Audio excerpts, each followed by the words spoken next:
La cartellonistica c'è già, ma non viene rispettata. È inutile il divieto di sostare per camper e roulotte. Nelle scorse ore i rom sono arrivati lo stesso, e se non qui in un'area vicina. Siamo a Ponzano Veneto, amministrazione di centrosinistra. È qui che la sindaca ha deciso misure drastiche contro rom e zingari non stanziali e contro gli accampamenti abusivi dei nomadi nella zona industriale a nord della Postumia Romana. Eccole.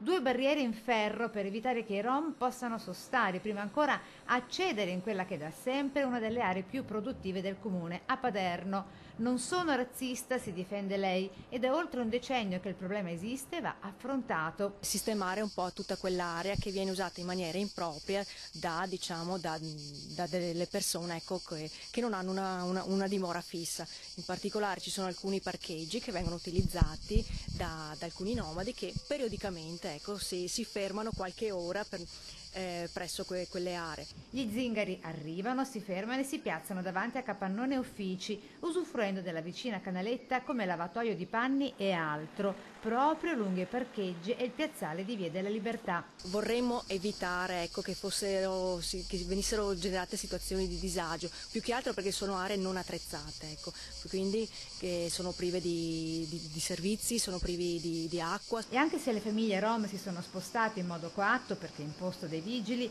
il problema persiste e si ripropone più in là. Ed ecco spuntare sempre a Paderno, ma nella strada parallela a Via della Libertà, questi mega blocchi in cemento armato, vere e proprie barriere anti-rom. Le ha posizionate il proprietario di un capannone industriale di qua. È un deterrente, ecco, per evitare che si creino delle situazioni, ecco, di disagio, ma soprattutto di non corretto modo di vivere oppure di utilizzare proprio quelle zone lì, quelle aree.